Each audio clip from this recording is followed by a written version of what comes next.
What's on there, please? There's someone in my house, my boyfriend's downstairs, because I can take a shower and swim, and they're going to come back for it. How many was that? There's two. There's blood all over me now. Have you been stabbed or has he just been assaulted? Or? Oh my God, it's stabbed in the face, in the arm. Have you got any descriptions what you're wearing or anything? They've got my son and mask.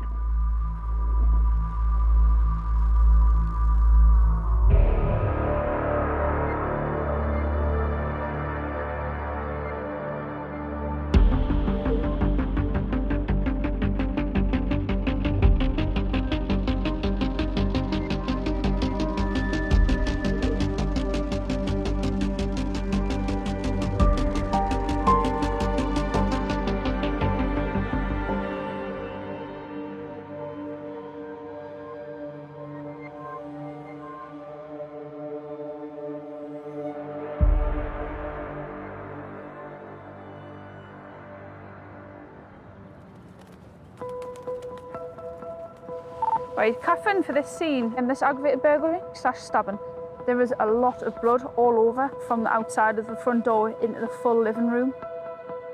At the crack of dawn in Sunderland, a man and his dog have been violently assaulted and stabbed in their home by two unknown assailants. The male occupant has been dragged out of the bed, received slash wounds to the face, to the arm, and he's been stabbed. There's been a trainer and a balaclava mask which has been recovered from the scene. We recovered them because the weather had started to change and it was going to start to rain. I know, that's fine. So they're back at Alpha 5. The scene's been secured, waiting for you to arrive. Right, no worries. Might have a peek in to see what it's like first to decide what we're going to have to put on. Nicholas Stark is the newest and youngest of Northumbria Police's forensic team. Somebody's seen the offenders here. Yeah. They just outside. Just another. It's her job to find the forensic evidence which will help to identify any suspects and connect them to the crime. There was two offenders, a person and a dog hurt, blood everywhere. How am I going to get the best evidence, and how am I going to get evidence from here that's going to then secure who, other than the IP, has been in this property at the time of the incident? We've got IP, possibly both offenders bleeding and the dog. And there's like footwear marks in the blood. I was talking about footprints in blood, so someone's bare feet. Well, yeah, there's that as well. Crime scene manager Catherine Bolan provides support from CSI headquarters. When you first walk in the door, you can't help but stand on blood to get anywhere else in the house. Right, well, if I get to come down, I'll get to bring some stepping plates for you as well, and then at least you've got some of them if you need them. Thank you very much. See you in a bit. No problem, I'll speak to you in a bit.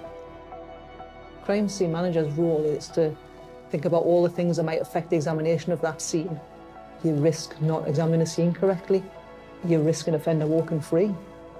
This is my first proper aggravated burglary/stabbing that I've done. Yeah. I'm going to photograph it outside first, just because it's starting to rain. Observation is the first thing you do. You don't do anything until you've had a look. You have to be able to do something slowly, carefully and methodically, because if you rush round, you're going to miss something. So I'm starting to swab the blood from the spots that are marked outside. A swab from each of them.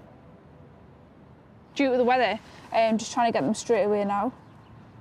It's all evidence, ultimately.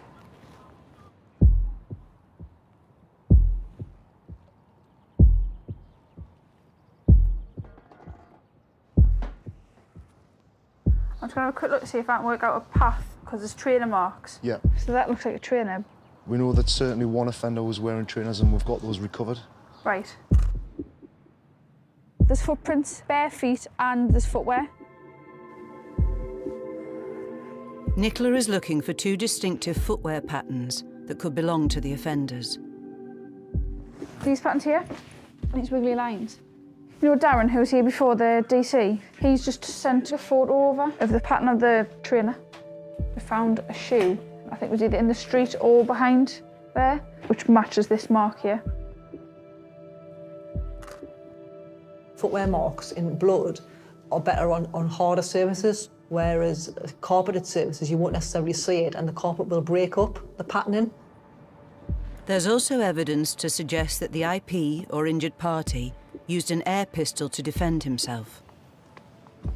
This weapon of his is behind the front door, so I don't know if he's got it out in some form of self-defense to scare somebody.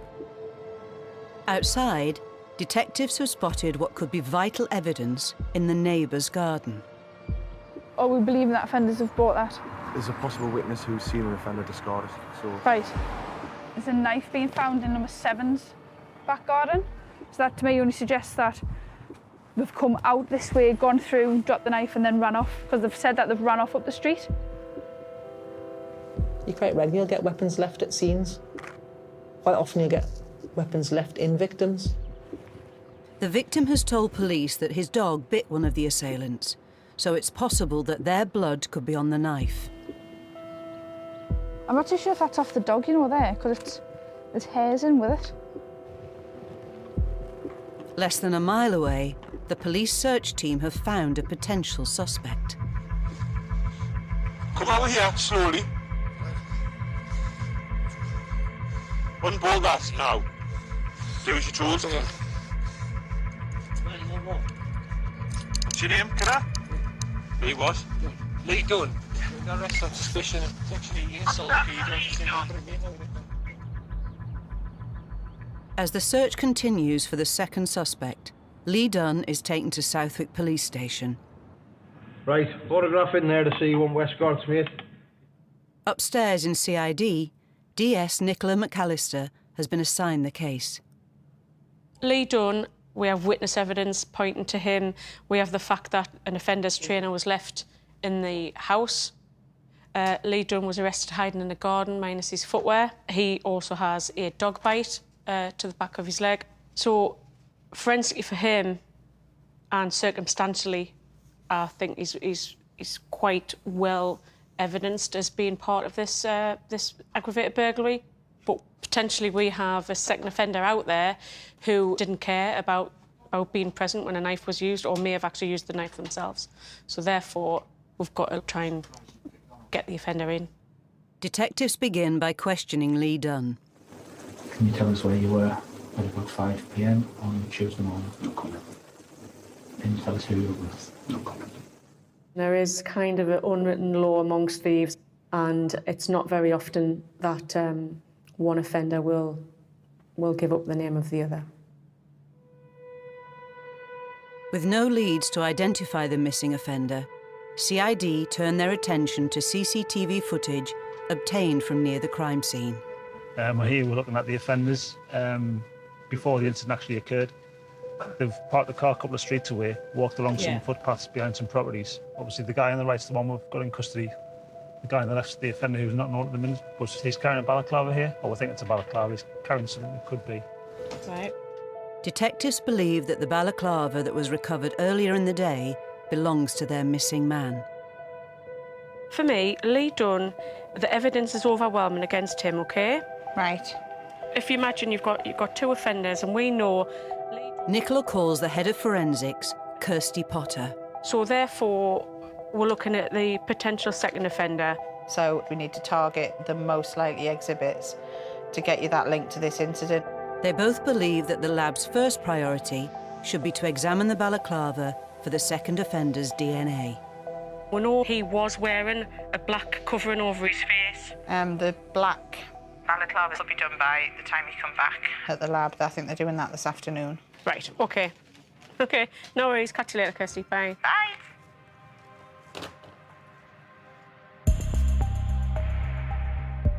Balaclavas are great. Balaclavas, discarded headwear, discarded masks, they're great in any offence. Something that has been removed quick time from the head and face of an offender could have hairs, could have saliva. Saliva will persist on fabric. Yeah, what I'd really like is blood from IP, saliva from second offender. Yeah, so that'll be results off for Tuesday. Perfect. Ideally, the team want to find blood from the victim to link the mass to the crime, and saliva from the second offender to find out who they are and to place them at the scene. But the problem with that is you can't ever say if it had previously been a pillowcase that it hasn't been a coincidental saliva deposit. So if you have eye holes and no mouth hole, when we target a mask, we target the expected mouth regions. So you think some of this is coming so through? These here, they're almost, and I don't know if they're a bit lighter on the inside, but a bit more smeared. And if the only saliva you find on that pillowcase is exactly where the mouth would be if it was worn as a mask, you could possibly support the fact it was a clean pillowcase and it was only worn as a mask. So there are those two, and then there's that one. Yeah. So we've not done a screen yet? No, we've not done a screen yet. The screen to find the amylase in the saliva requires wetting the mask, so the dry blood is recovered first. I don't know if it's mixed with something or not, because it just looks a bit... Yes, of course you can. The Castle-Mayer test gives the scientists an instant visual indication as to whether or not there is blood present on the fabric. Areas are swabbed and a drop of phenolphthalein reagent and hydrogen peroxide is added. If there's blood present, the swab rapidly turns pink. That's coming up nicely. Yep. With blood found, they cut out and retain a section of the mask. Now they can move on to the wet testing to find if there's presence of amylase, an enzyme found in saliva. So I'm just going to put the Fabulous paper onto the item. This is basically a paper that's lined with starch, and if there's any amylase present, then it should break down the starch in the paper and it should turn a different shade of blue. I'm going to slightly dampen the item, and then I will lay the Fabulous paper over the top of it, and then fully wet the paper. And then amylase in the saliva is normally detected within 10 minutes. As you can see, it's changing colour, and that's an indication that there is a Fabulous reaction taking place. Tell that there is an indication of saliva present. It's Fabulous positive, really quite strong at 5 minutes. The samples will now be sent to a DNA lab. The blood will be compared against the victim's DNA, and the saliva will be run through the National DNA database in the hope that it flags up a name for the second offender.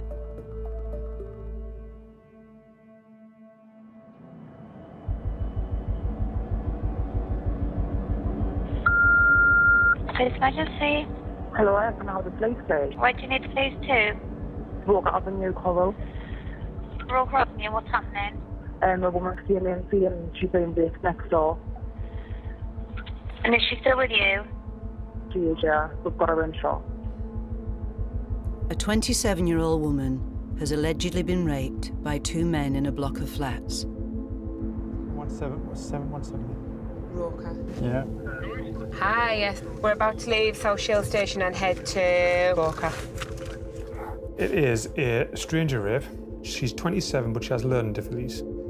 Okay. She's been at a bus stop where she's been befriended by an Asian male who's asked her to go back to his address. As she's walking to go to his address, he suggested it was go and see my friend and has taken her into like a block of asylum seeker flats. At this moment in time, the scene hasn't been examined. CSM's going there. Once he's finished fingerprinting it, I want the flats just searching just for like documentation to try and identify who actually resides at that address. All right. Speak soon. Bye, bye-bye. The police describe it as a stranger rape when a victim is attacked by a suspect that they have either never met or have only met immediately before the attack. Both suspects have fled the scene, and the best chance of identifying them now rests on crime scene manager Alan Sayers and his forensic team. When we get a rape scene, these are the most complex scenes to deal with. You've got a female saying she's being raped. How do you prove that, you know? So I want to get out of that crime scene wherever I can in respect of identifying the person that's responsible for what's went on in there.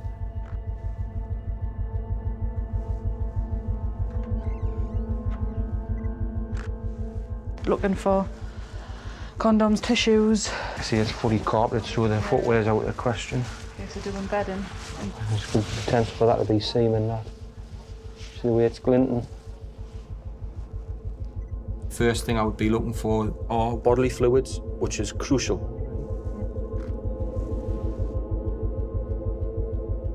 What we're going to do here is basically we've got a wet swab there.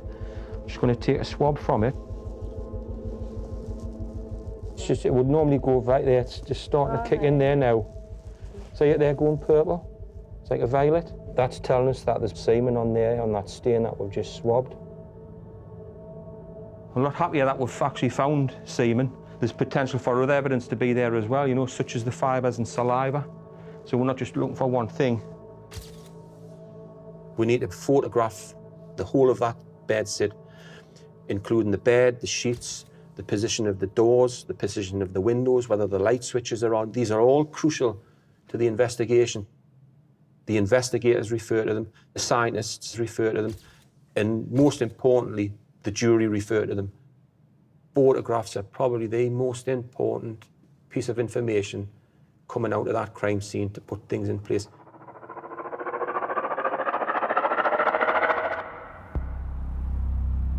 And then when you're done, then we'll have to go in up to one of us a chance to search for some documents after that. Yeah, we'll sort that out. Yeah. Now on scene, Detective Cassie Hyland needs to know who was renting the room where the rape took place. Stranger rape, it's one of the most horrendous crimes. There's only that murder that I think carry a life sentence. These two men are really dangerous. And what the worry is if somebody does it once, are they going to do it again? It could be a violent assault, it could be another sexual assault, it could effectively ruin somebody else's life. And I need to make sure that doesn't happen. And that's why getting them into custody as soon as possible is so important. Who's the boy that lives at number 4 then? I don't know his name because I don't know how to speak English. When did you last see him? Yesterday. It was yesterday evening, like that. I think they come for sex. I Right. think so. Right, okay. There's a possible witness here that we're speaking to who says that a male and female came, knocked on the door, and he let them in. He says he will give a statement.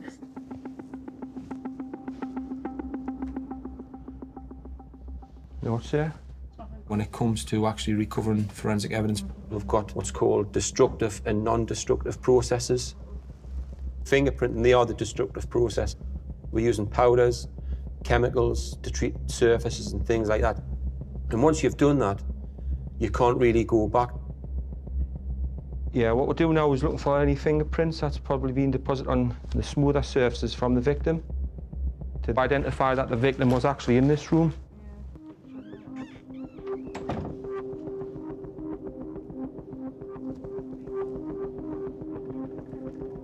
I'll just nip out and see the officers, give them an indication how they can come in and have a look at the room and get a name there, you know.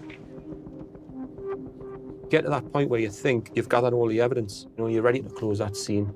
It's the hardest part of the investigation to be able to do that because you cannot go back into that crime scene because of contamination issues. Evidence could have been arrived there once you've took the tapes down and things like that, and it wouldn't stand up in court. Right. Yeah, if you want to come through, yeah. I'll just run you through a few things that we've got.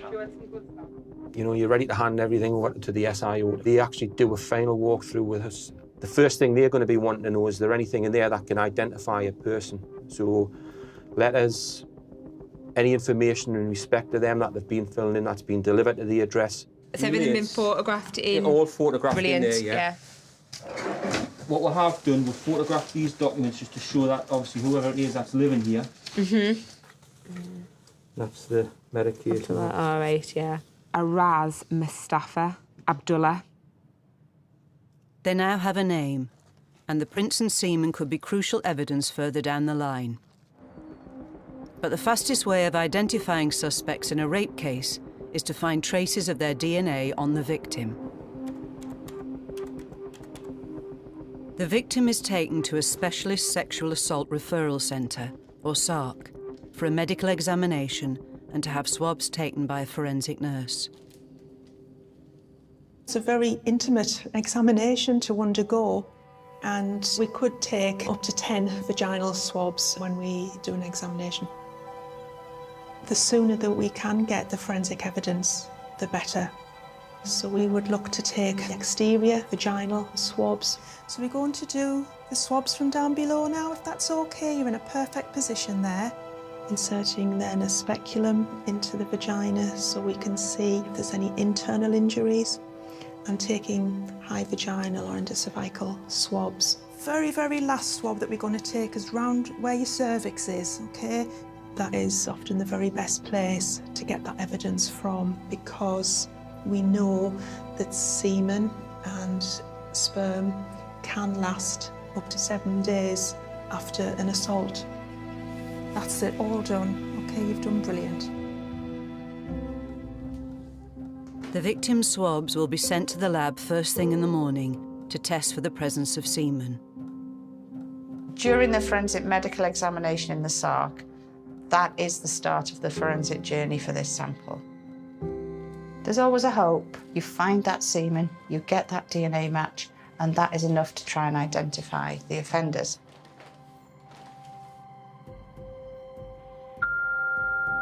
Emergency. I've just had a phone call on my mobile, off my daughter's mobile, from a woman saying she's being raped. Right. Now, I'm trying to get through to my daughter's phone, and it's just ringing and ringing and ringing and ringing. Right, okay. I was in the house, and she wasn't back. I said, oh, where is she? Because I was starting to get worried. And then my phone rang. What was going through my mind really was, you know, how's it happened? You know, why has it happened? Especially to her. As well as the swabs, the victim needs to provide a full account of the incident to detectives. Due to her learning difficulties, her mum has come along for support. She's very loving it, and if she can do anything for you, she'll do it. She just sees the good in everybody. Because of our learning disabilities, she's got no understanding of, like, really basic things, you know, danger or anything like that. She's got no understanding at all. She looks really upset, doesn't she? Right, tell me what happened. When I was down at the bus stop at Eaglelad, he just went, will you come back to van for a drink? Mm-hmm. And I said, yes, because I didn't know that they were going to do what they've done. Yeah. And he says, oh, yeah, we'll go to my friend's first and I'll come back down. And his friend's house was next to a Blue Peach. And tell me what happened in the room. They just took my knickers off, pushed us on the bed and put his penis up. And he left the room while his friend came in. And what did his friend do to you? He took me top dress off, off, and he stuck his penis up his tooth. I wish I'd been with her that day, because we're always together and we always go out together. You know, and if I'd only gone with her, she'd said, do you want to come, Mum? And I went, no, I'm just going to stop in today. And sometimes you think, if I'd only gone, it wouldn't have happened. But then again, you can't be there 24/7, you know? She's got her life and I've got mine.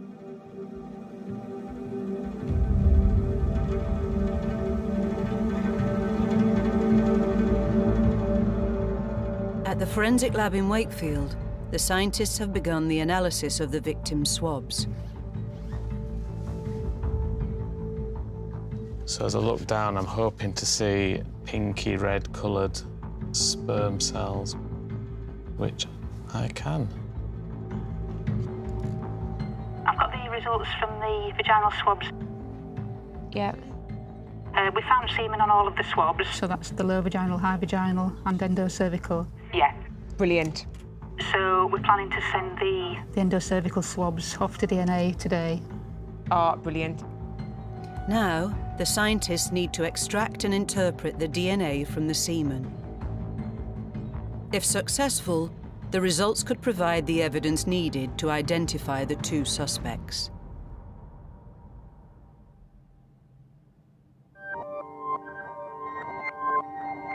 In the violent stabbing case, detectives are awaiting their forensic lab results. They're hoping the DNA in the saliva found on the homemade balaclava could lead them to their second suspect. Afternoon, Kirsty Potter. Oh, hiya, Kirsty. Obviously just going through your email, the black fabric. Will it come back to Lee Dunn? Yeah. You wanted another name, I know you did. You wanted somebody else in the picture. So really, we need to try and find you that ident to somebody else. Through the other exhibits now. Yes. As the forensics team look to start a new strategy, the detectives have uncovered another lead. So some new intelligence has come in via a few different sources. Yep. And the same name has been mentioned on more than one occasion.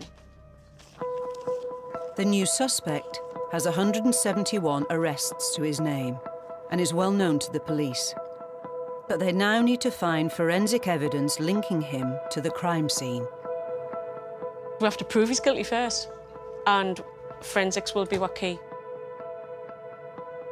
We've got Lee Dunn's blood on the balaclava. You want second offender? Yes. OK, so what else have we got then that's going to get offender number 2?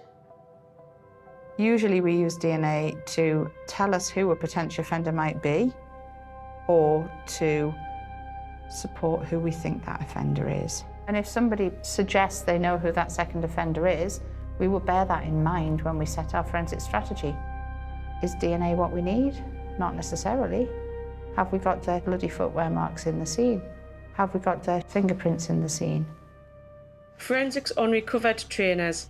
Lee Dunn shoes, Yeah. Lee Dunn in scene, Lee Dunn fast-track forensics. There was another trainer mark. There was another In footwear blood? mark in blood. That wasn't that nice pattern that went with the Adidas one. It was a different pattern. Right, In blood. would that be in the victims?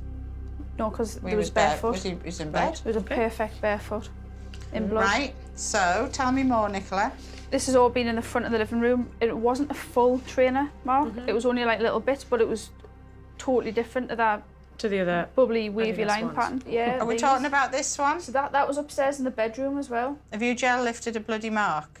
Yeah. Right, OK. If there is something characteristic about a footwear mark left at a scene when compared to suspect's footwear in custody, we can get really strong evidence from that. But like DNA, like other evidence types, there will be footwear marks from everybody else who has been in that address that we have to work out which footwear marks are related to the offenders. How many gel lifts you got of that mark? One from downstairs. Right. One from upstairs. But if Who's we've gone up there- upstairs then? He was barefoot upstairs, so obviously, you know, he's gone back up when he's been bleeding. Somebody has gone up with blood on their shoes upstairs. You've no reason to think your second offender went upstairs. I'm increasingly suspecting a cop boot. So whoever responded, did they go upstairs? Which they would have done, stabilise the scene, check for offenders, look for bodies. So you need to check movement, first officer attending then, and what they've got on their feet, body worn video. What else? The knife examining. Agreed. This knife was of interest to me because this is not from the scene, is it? This is brought to the scene by one of the offenders. Yeah. So, yes, you think Lee Dunn had it in his hand, but I think we can accept there's enough confusion at this scene that we can't assume anything now. If a knife is brought to an address, it's useful information to find out whose DNA is on it. We might not get as far as they were the ones who launched the knife into the victim, but we're certainly building that picture up. Even if Lee Dunn has had it in his hand and this is Lee Dunn's blood on it, we want to try and get some handler off the knife, away from the blood, to see if this knife is from the home address of offender 2. High risk, you're just going to get the blood profile, but if this is somebody else's knife regularly used in the kitchen, regularly used for whatever, that's what we're hoping for, isn't it? Yeah. It's really useful to you if we can even get offender number 2 on the blade, because it's his knife or whatever. So we need full blood, handler, fingerprints. While the knife is sent to the lab, the police start a search for the named criminal. Just have a look at his picture. He's got 18 warnings, threats to life, violence, drugs, organised crime, firearms. In terms of the threat he poses, he has tried to apply the handbrake on in a police car when he's been locked up before.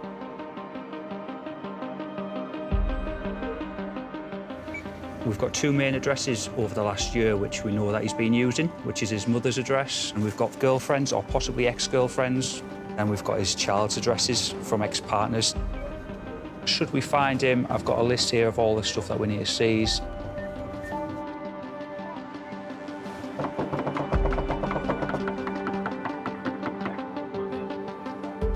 Chris? Yeah? There's obviously a light on upstairs. Ah, the light's not on, like, mate. It's not a light, is it not? Nah.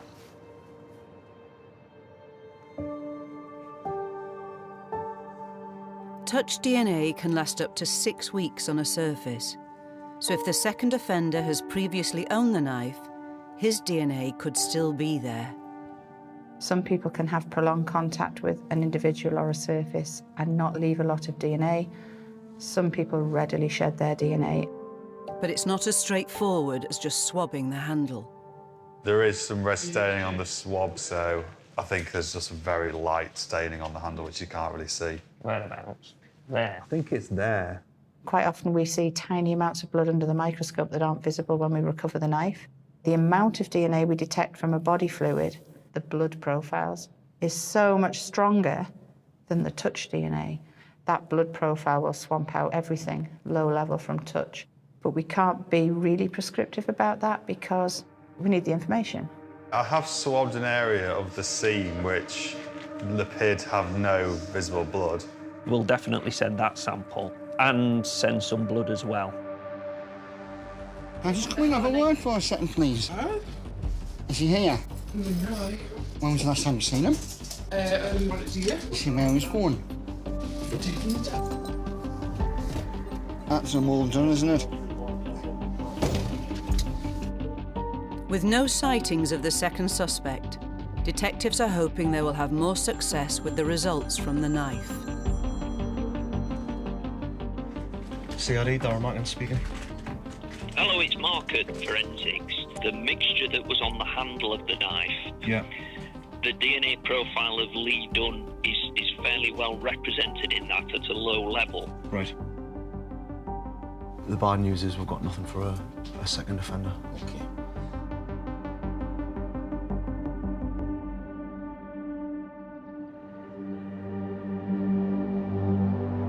Detectives on the rape case are still trying to locate their two suspects.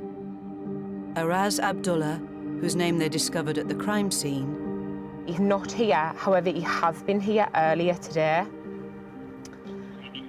according to our witness. And the unknown other man who picked up the victim at the bus stop. This is the CCTV footage from the Go-Ahead North East bus that was passing the bus stop where the victim was, where she's allegedly met the offender prior to being taken to the address. With no available CCTV from where the rape took place, the police are hoping footage from a local bus will give them a face. Hopefully, when we get to the bus stop, which is coming up now, it'll show the victim with the gentleman who's then gone on to attack her.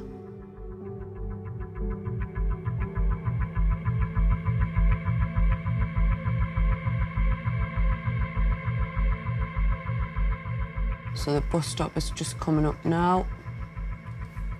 That is the victim by the looks of things. And obviously she's standing with a fella. It doesn't help that he's standing literally behind a post. How unlucky is that for us? Because he's kind of like face on, but that's definitely them. Yeah. Oh, it's a bit gutting. It was the one piece of CCTV we were going to get. We're relying on forensics now, so we're waiting for the lab to contact us and say we've got a hit or we haven't got a hit. The semen extracted from the victim's intimate samples is now being processed at the DNA lab in Teddington. With a semen sample, we go onto an instrument where we have a series of capillaries, which are really thin glass tubes that essentially acts like a sieve. So when we inject the DNA through it, it'll separate out the fragments of DNA by size. And as they go through this machine, there's a laser applied and we can actually see the DNA as it goes through.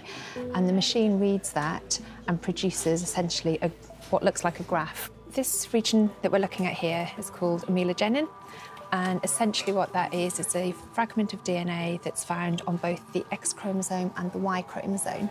So if we're looking at DNA from a male individual like we are here, we'd see it twice because we'd see it once from the X chromosome and once from the Y chromosome. The rest of the profile is another 16 regions and they're what are referred to as short tandem repeats. And the number of times it repeats varies from individual to individual and allows us to identify one from the other.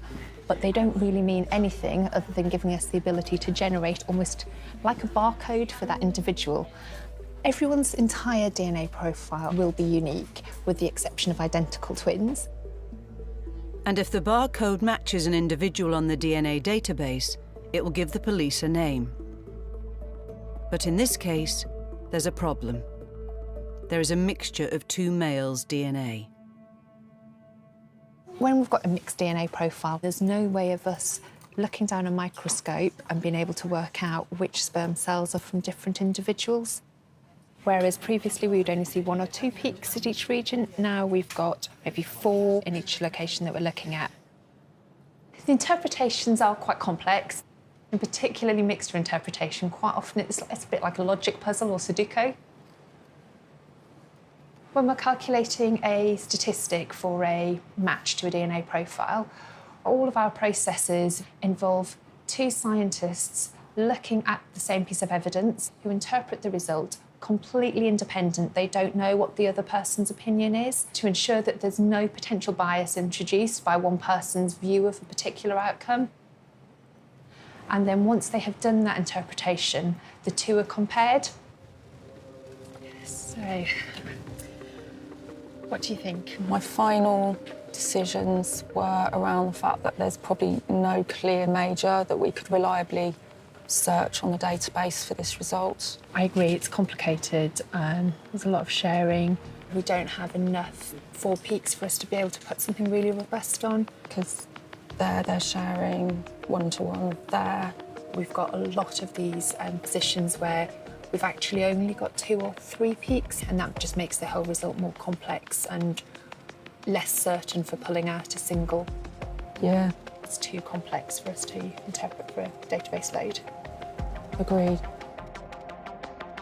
It's difficult for the scientists to separate or interpret the results of the mixed profile without a DNA reference sample from one of the 2 suspects. 3 days after the alleged rape, Araz Abdullah arrives at Southwick Police Station. Araz approached police and said, I believe I've been the victim of a crime, but the officer straight away believed that he may be one of the suspects. So if somebody is arrested, one of the first things is, are there any forensic opportunities here? Sorted. Araz's DNA is sent off to the lab to see if it matches one of the profiles in the mixture. Now detectives can begin the interview phase and get his account of what happened. So who was there? My name's Saeed. His name's Saeed. How do you know Saeed? نفرلي دوشي من بدوز عبيبين. هاتمو مالوات دقاقو بسم داخل سراك شابون. هذا غوان دا درقان دا داخل سبو. رايق بالي بيوان. ماشي. تيبوم هنا وكذا كذا رابي. أنا نسيء لما أبرونا دري تقوافلي. هذا سعيد. حرشيكي. من دارهم نبزاين سبكم. I was so frightened, I was scared of my life. That's why I was pressured to have a sex. But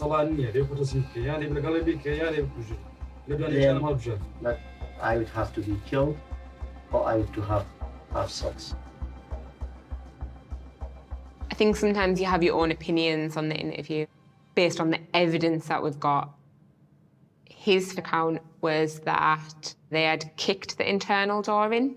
Well, that's a provable lie. That's something that we are able to prove and say that did not happen. We have a witness that says it didn't happen, and with the photographs, we've got forensic evidence to say that there is no damage to that door. Right, if you can explain to this gentleman, please, that the investigation has gone to our Crown Prosecution Service, and they've come to a decision to charge him with an allegation of a sexual assault. Bring him back. Come back. Come back. Come back. Please just put the phone down. If you can just bear with us, please. So you get him to stand up.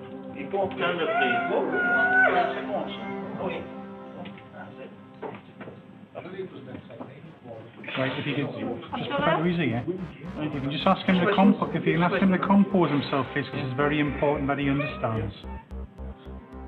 When I rang the victim and said Raz had been arrested, I felt that was the best news, but straight away she asked the question, what about the other person? At the lab, scientists are loading Raz's DNA sample to see if they can identify it as one of those in the complex mixture. There's more of a one-to-one there, and there, and there. It's a match. Now, with his extracted, they are left with the unique barcode of the second suspect, known only as Saeed. I've been able to pull out the second DNA profile of another male. I've now sent that for a one-off search on the DNA database. Right, excellent. How long does that usually take for it to come back? They quote a turnaround of 3 days, but they're usually in a day or two. The National DNA Database contains DNA profiles for every person charged with an offence. In 23 years, it has grown to contain 6 million profiles. That's great. So in terms of a strategy then... I'll authorise an urgent database search. I'm happy with that. Thank you, Kirsty. OK, Cheers, bye, Craig. bye. Although Kirsty has authorised a search, Middle Eastern males make up less than 1% of those stored on the database. The likelihood of the person you're looking for being held on the database is determined by previous offending activity. If somebody hasn't lived in this country for very long and hasn't come to police attention, if their profile isn't currently one of those 6 million profiles held on the database, then you will load your semen profile and get no matches. Oh, hi, it's PC Highland here from Northumbria Police. I've had a lot of contact with her and her family about how she's been struggling mentally and the effects that it's having on her physically and on her family. Has it been really difficult? Been having to hide the keys, so she got to get out. She's been cut herself all over her legs. I thought you had talked to the doctor about this. And are you taking the antidepressants that they've gave you? Yeah. Yeah. And how many did you take a day? 1. But the physical thing. Take about 4 weeks to get your system. So in our system, she's only been on them for about 2.5 weeks. Right. I need to be able to tell the victim we've got a name. We are so close at this point, but if he's got this far in life and he's not committed any crimes, then it's really frustrating to think about him not being on that database. And there is a chance that we might not find him.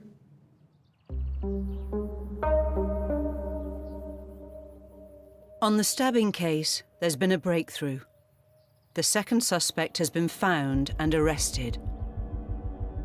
But so far, the investigation team haven't unearthed any forensic evidence to establish if he's linked to the crime. Just in custody.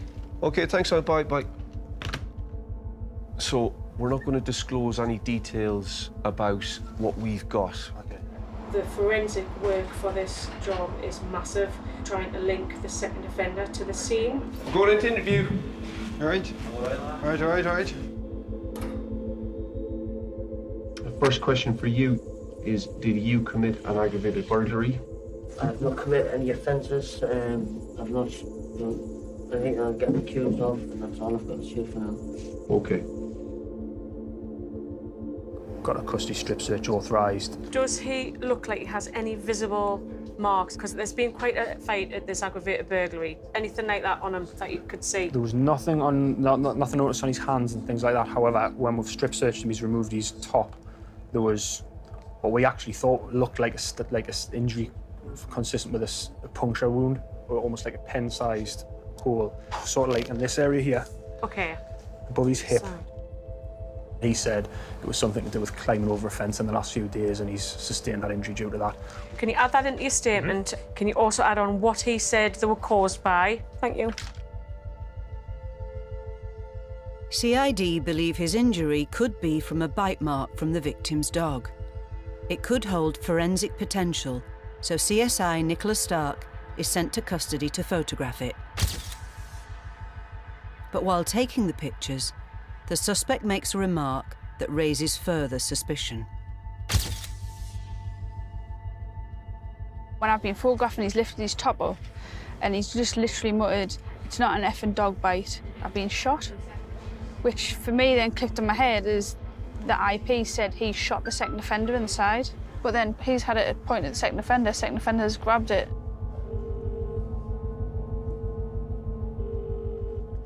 Good afternoon, DC Thompson. Hello, it's just Nicola from Sago. Did you ask him about his injuries to his side and his comments in custody? Yeah, so he wasn't admitting anything, he just says, but I wondered if we could try and get the gun looked at. It might have something on it, you never know. No bother, I'll get it sorted for you. All right, cheers, thank you. Bye. Bye-bye. If the BB gun recovered from the scene was shot at the second suspect in defence at close range, there is a chance that his DNA has transferred to the weapon during the struggle. The offenders said stuff to me. I've got no reason to lie. I was there, had the conversation. I know what he said to me. And I think you got to look at who's in what situation here. Who's the one locked up for it? It's frustrating, and it's more frustrating the fact that there's nothing else on here that puts him at that scene. But that's his stance at the minute, so the only thing we can do is run the gun. Despite the unexplained marks on his body, the detectives don't have any evidence to charge him with. So he's released while further forensic testing can be done on the gun. So the original offence, the aggravated murder, you can release under investigation. Sort the paperwork out for that at the moment. Thank you. The suspect's alleged to have grabbed the barrel. Yeah. So if he's grabbed the barrel, he's either coming at it like that or coming at it like that or like that. So really, if you swab the whole of that face, any recesses and ridges just as one area for DNA, that can go and the blood can be retained. Lovely. The last hope in the forensic strategy for identifying the second offender now rests entirely on finding DNA on the barrel of the victim's BB gun. 2 days later, the results are in. Got the forensic back. DNA profile fully represented. Nothing for anybody who's been arrested. Oh. Not there.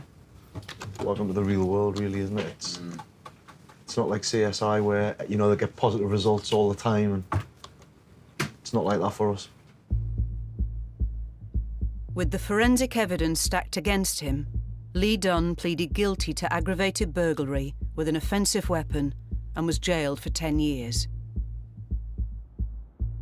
The second offender is still unknown. Forensically, it would be really difficult for somebody to commit a crime and not leave any forensic evidence. But maybe he didn't touch anything. Maybe he didn't leave anything behind with his DNA on it. His footwear should be in there, but once you have a lot of blood contaminating the floor, we might have lost his footwear marks. We might have his footwear marks. We might not have the footwear to match to the footwear marks. Do as you're told. Forensically, how did we get Lee Dunn? He bled. We got his blood. Did we get anything else on Lee Dunn? We got the mask. He left a mask with his DNA on. Second offender didn't bleed, didn't leave their mask. Has disposed of their shoes, potentially. We haven't got a second offender forensically linked to that scene.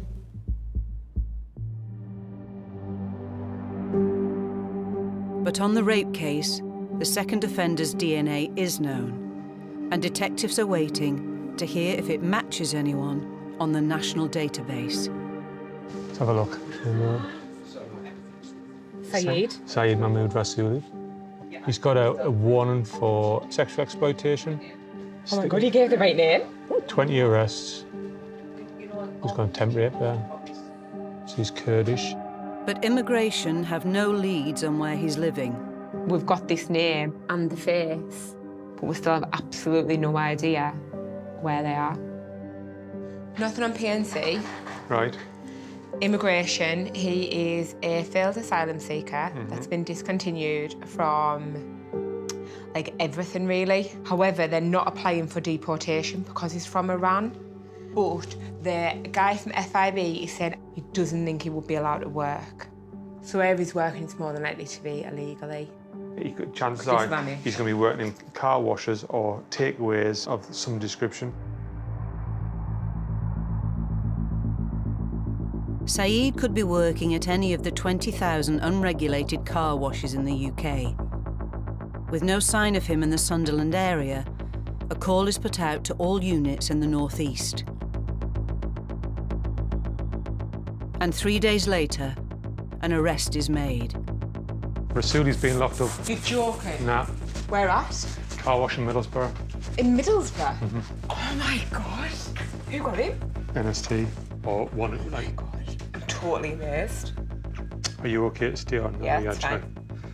Did some inquiries at, I think it was a car wash. Obviously, they shot in car wash, and they've done other inquiries, which has led them on to Middlesbrough car washes. If we get him interviewed tonight. Yeah. Hello, it's Craig Hewson from the rape team. I don't want the circumstances regarding the DNA hit disclosed to him. All right, excellent. Hi, is this Saeed, is it? Yes. And the offence being rape of? What we want to do is give him the opportunity to give his version of events. So I don't want him to know what we have. Would you like me to contact you, a solicitor or a lawyer? No. Are you sure?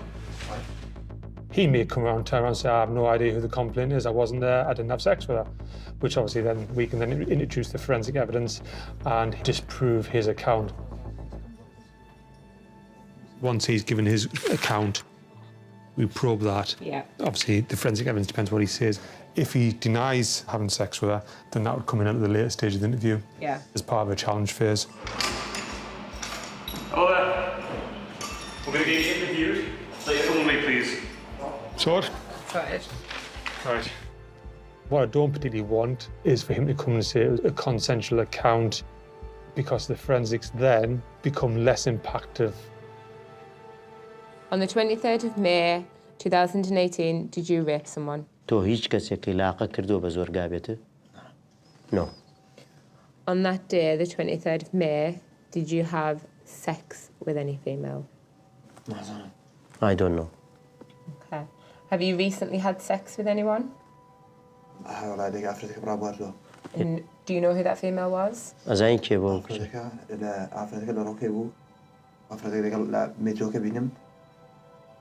دیگه ما تو بالا بخوام آدانیشون رسیده که راکشامن لازم بهات قلبه ده كان مو بخوش عيمي بهذا السري وتي لازم بس عالم كلي برا بس الجنيه ده دادي تو قوندري. So did you have sex with her? بيني بوافرتي عفرتها شغلي بومن شغلي. Did you put your penis inside her vagina?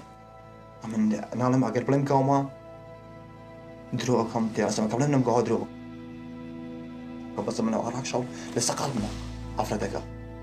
So did your penis go inside her vagina? والله نحن نمشي من أولاقي وإذا نازل وصلنا وقلنا. Did you have an erection? تمام شيء أمر خبير. جو عفرت بيد سكوش دانش. بابا عفرت سنز راشيشة وخوش عفرت سنز راشيشة. أجر خوش كده بلا إشكي استي بس خوش كده نبيت بيد سقال بنتم طبعا سامسونج. So, have you ejaculated?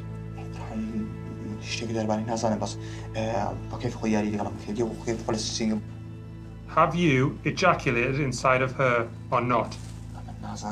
Why? Why do you not know? As a male, you would know whether you ejaculated or not.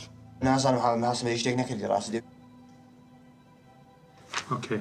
Saeed, we've been in this interview for an hour. We're just going to take a short break. Okay.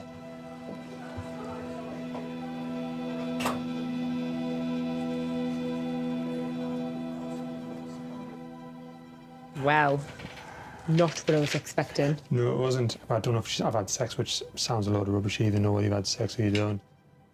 I have no idea what you're thinking. I've never heard anyone give an account like that, where they've said they don't know if they've had sex with somebody.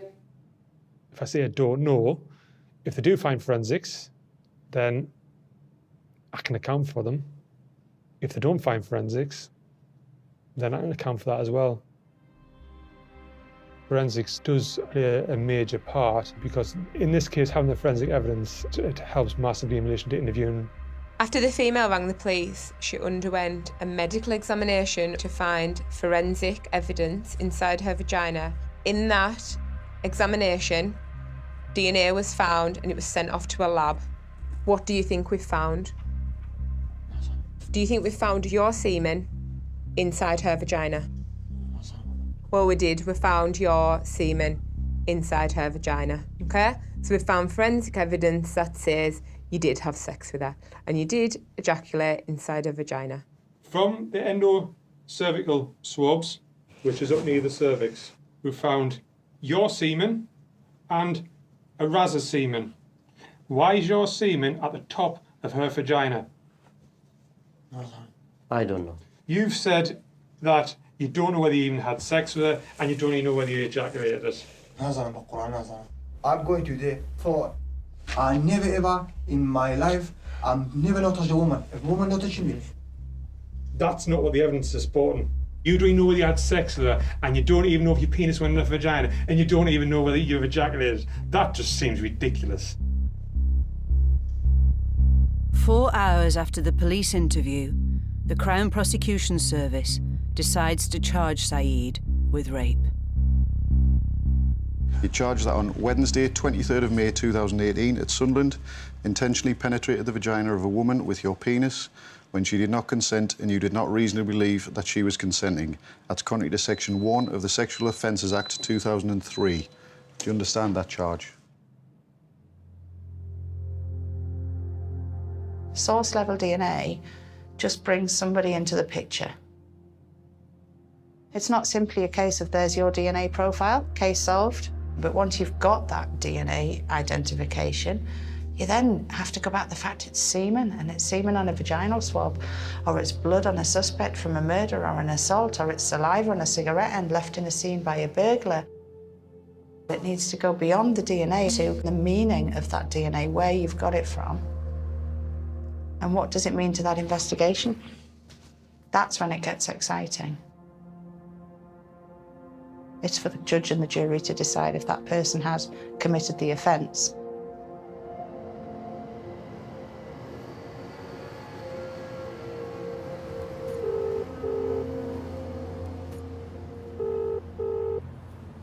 Hello? Hi, it's Cassie. Hi, Cassie. The jury are back with a verdict?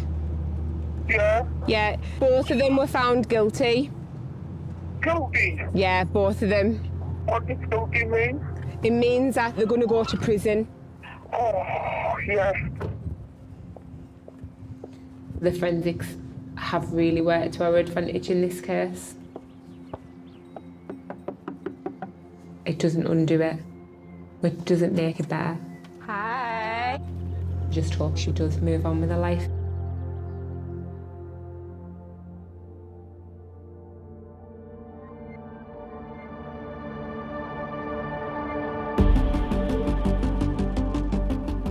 Could you succeed in the world of forensics?